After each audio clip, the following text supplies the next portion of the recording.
1945년 8월 전쟁은 끝났고 일본은 패망했습니다.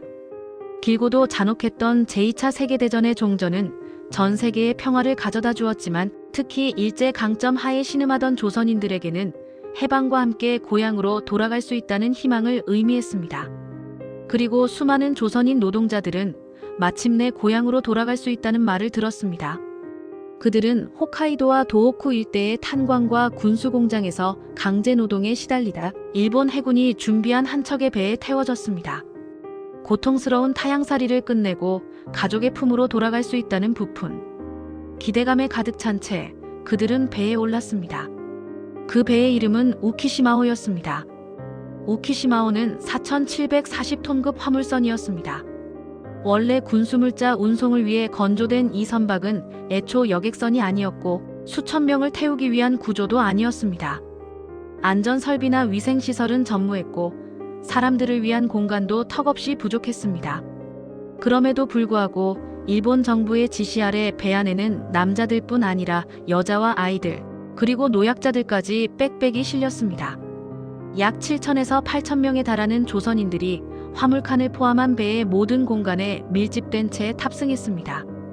사람들은 움직일 수 없을 만큼 비좁고 답답한 공간에서 며칠만 버티면 부산에 도착한다는 말 하나로 고통을 견뎠습니다.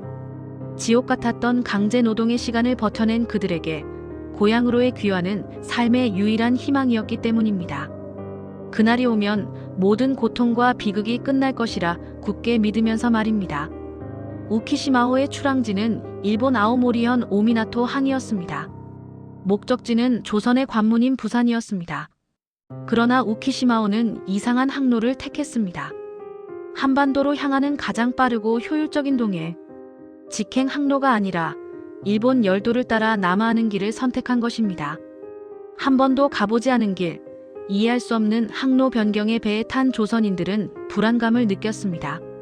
전쟁이 끝났는데도 왜 이렇게 멀리 돌아가야 하는지, 왜 이렇게 불확실한 여정을 택해야 하는지 설명해주는 사람은 아무도 없었습니다. 일본 측 선원들은 침묵으로 일관했고 조선인들은 단지 고향으로 돌아갈 수 있다는 사실에 안도하며 점차 커져가는 불안감을 억누르려 애썼습니다. 1945년 8월 24일, 운명의 날이 찾아왔습니다. 배는 부산이 아닌 일본 교토부 마이즈루만으로 방향을 틀었습니다. 갑작스러운 항로 변경에 이어 마이즈루만 진입 직후 배 안의 분위기는 급격히 악화되었습니다. 일본인 승조원들의 표정은 굳어 있었고 그들의 행동은 비상 상황에 임하는 듯 예사롭지 않았습니다. 선내에서는 조선인들에게는 설명되지 않는 수상한 명령들이 반복됐습니다. 일부 생존자들의 증언에 따르면 이 시점에서 일본 병사들이 기밀 문서로 보이는 서류, 뭉치와 개인 물건들을 바다로 던지는 모습이 목격되었습니다. 마치 어떤 중요한 증거들을 은폐하려는 듯한 행동이었습니다.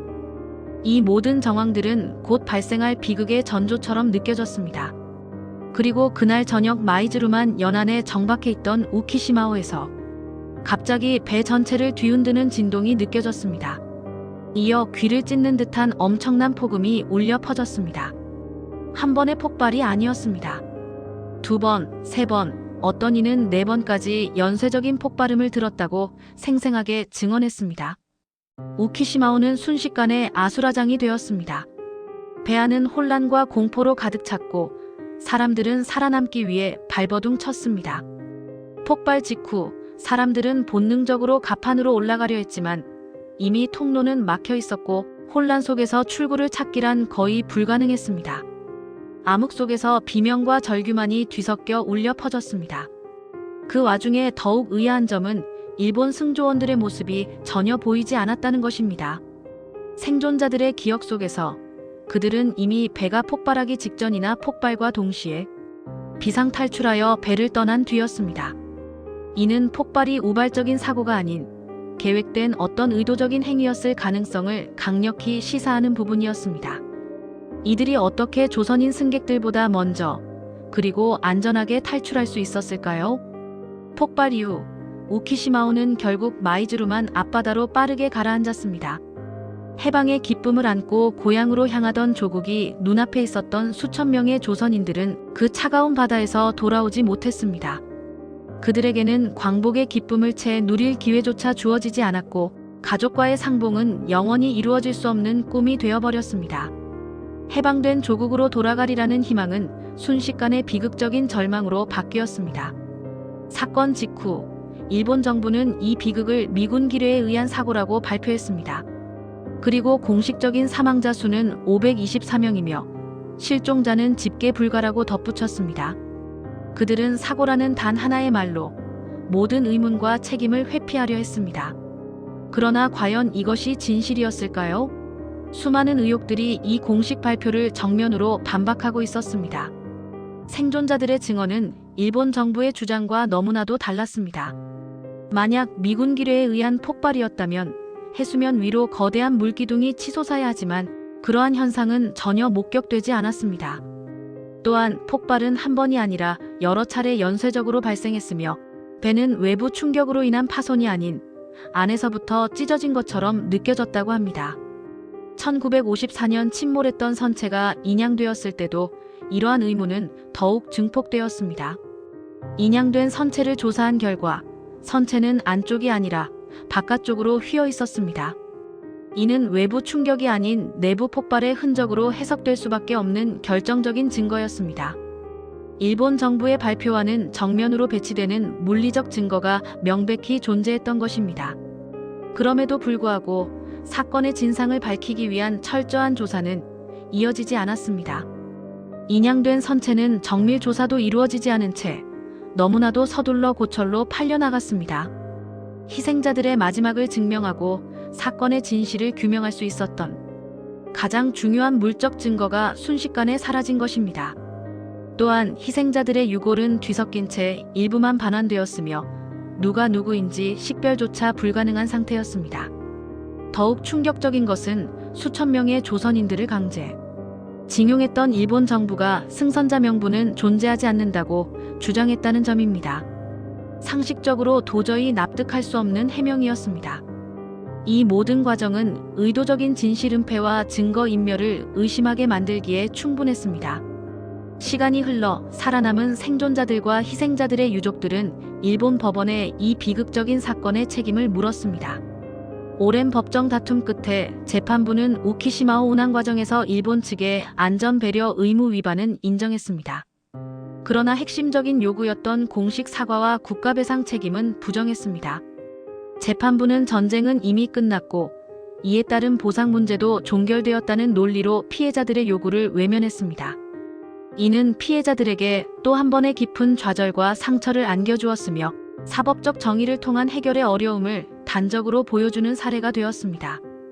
그렇게 우키시마오 사건은 일본 정부의 공식 기록에는 미군 기뢰에 의한 단순 사고로 기록되었습니다. 하지만 기록되지 않은 채 수많은 의문들이 남았습니다. 왜 우키시마오는 부산으로의 직행 항로를 버리고 마이즈루만으로 향하는 이상한 항로를 바꿨는지, 왜 배가 침몰하기 직전 일본인 승조원들은 먼저 사라졌는지, 일본 정부가 공식 발표한 승선자 및 사망자 숫자는 왜 계속해서 줄어들었는지, 그리고 왜 사건의 중요한 증거들은 그렇게 빨리 그리고 의도적으로 없어진 것인지, 이 모든 의문들은 해결되지 않은 채 역사의 뒤안길로 사라지는 듯 했습니다. 하지만 진실은 결코 침몰하지 않았습니다. 한국 정부와 시민단체들은 우키시마오 사건의 진상규명을 위해 끊임없이 노력해왔습니다. 1992년 생존자들과 유족들은 다시 한번 일본 정부를 상대로 손해배상 소송을 제기하며 진실을 밝히기 위한 지난한 싸움을 시작했습니다.